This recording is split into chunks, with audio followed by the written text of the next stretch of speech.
holding off the Mavericks, giving the Trailblazers the win. Now, this is nothing new. Damian Lillard is a stud. Last night, he had 34 points and 11 assists. His Blazers are 5th in the West. Stephen A., what did this say about Damian Lillard?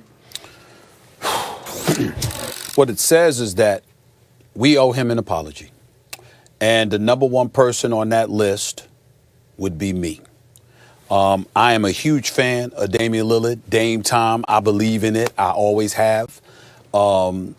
And being that, I'm NBA reporters, there's a lot of great guys out there that do a great job. My brothers, the David Aldridges of the world, the people like that, the late Sekou Smith, God rest his wonderful soul. All the guys, the Sam Mitchells. I mean, you see so many different reporters, different analysts, Isaiah Thomases of the world and others. And, Adrian Wojnarowski, the ultimate insider covering the sport for us the way that he does.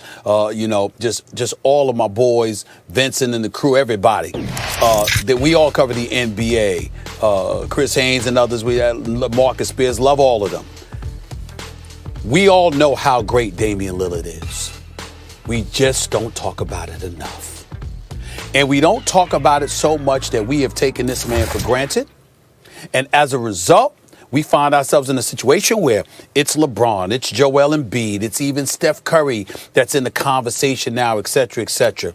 But we lose our way, and I'm going to put myself at the top of the list, blaming myself. All of those great reporters that I mentioned and those great analysts that I mentioned, I'm putting myself at the top of the list because I have this platform.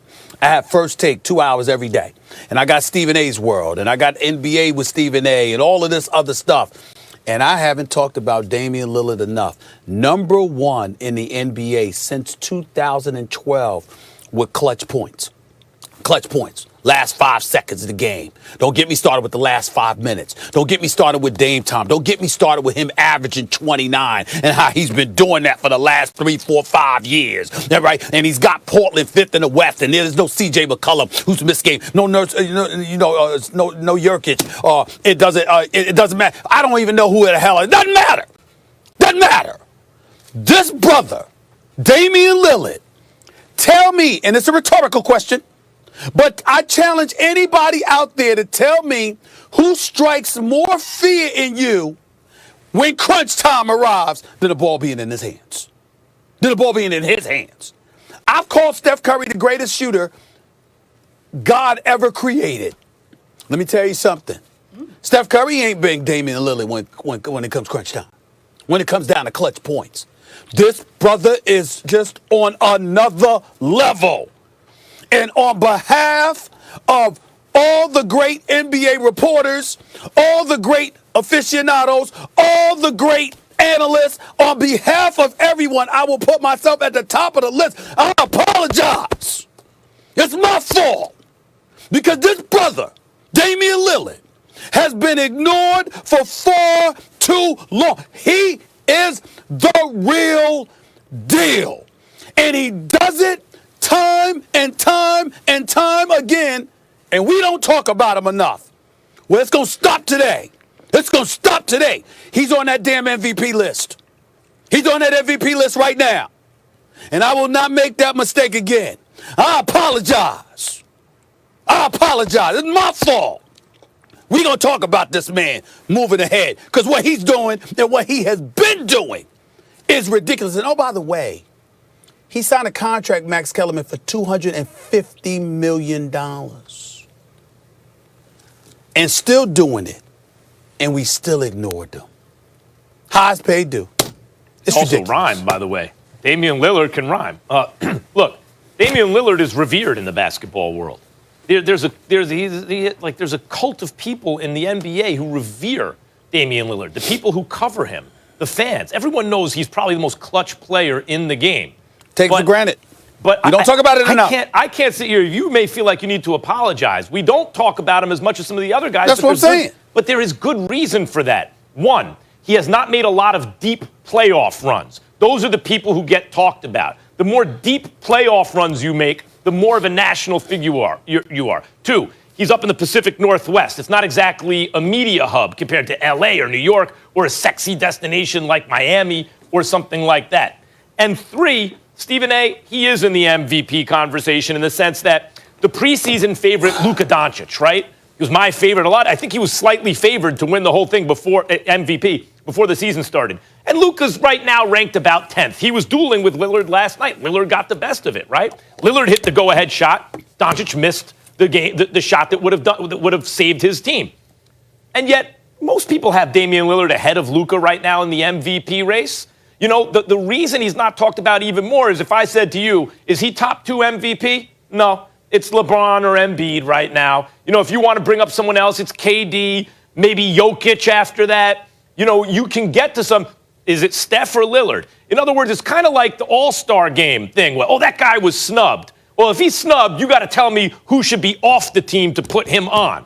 Damian Lillard is a top 10 player. I think everyone agrees with that. Damian Lillard is in the MVP conversation, but not one of the 2 guys right now who we believe is going to win it. Damian Lillard is a great player, but we're not taking his team to win the championship. That's why he's not talked about more. Max, Russell Westbrook won the MVP. What were they, the 6th seed? I know he averaged a triple-double, but they were the 6th seed. And let's face reality, got mad respect for Russell Westbrook. He ain't never been this dude. Russell Westbrook's the most athletic point guard in NBA history. But in terms of running a team, being a leader, and being the shot maker, he ain't never been Damian Lillard. We talk about him more. Steph Curry I don't know about that. I don't know that Westbrook at his best. Lillard's better than Westbrook at his best. The only time we've talked about Damian Lillard was when he was in a bubble or when he got into the rap battle with Shaq. That's it. That's it. And we got 2 hours. And guys, this was Lillard's 33rd career game. We into the show more now. In the final minute of a game. Let's look for more rap battles in the future, more go-ahead shots. No, his game is good enough. Clutch. We're going to leave it. Don't talk about Dame more. All right, game is good enough. All right.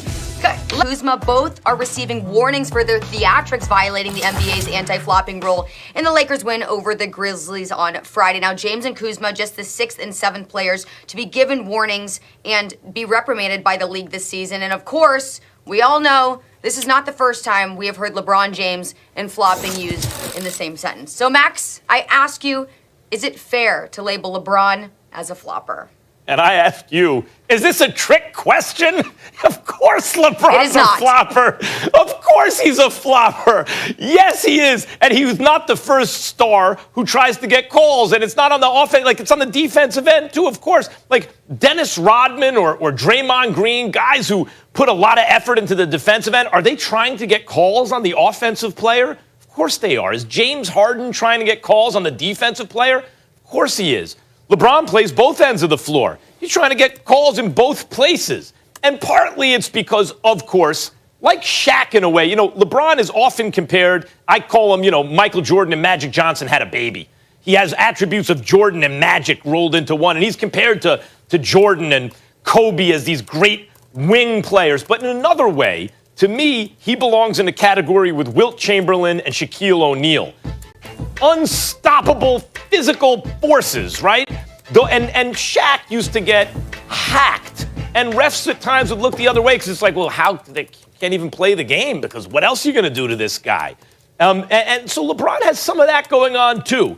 He's so big, he's so fast, he's so great that contact is often made and sometimes he's not getting those calls. So he would like to get them, so he works the refs.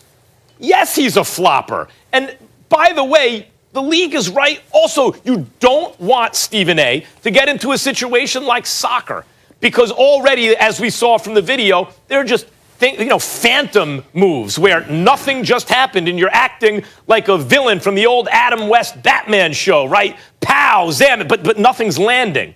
The league does not want a situation like that. I know that competitive people are trying to sell calls, but to ask is LeBron a flopper is absurd. Of course he's a flopper. Of course he is. Well, he is, so I don't have anything to add to that because I know that he is, as is a lot of guys in the league. What I would say to you is that's not where my focus lies when it gets to this subject. My focus lies to the NBA looking for other folks to do the officials' jobs instead of the officials themselves. I remember a few years before he passed away. I'm talking about former Commissioner David Stern, Max, God rest his soul. I miss that man. He was crazy, but I miss him.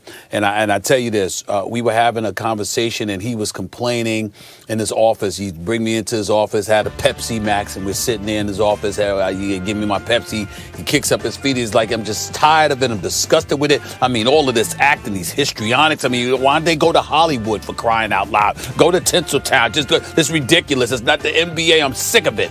And I said, yeah, but it's the NBA's officials' jobs to catch them. Sure, if you get in here, you might, something like, for example, if you LeBron James and you 260 pounds and you're a locomotive coming at a whole bunch of people, you know what?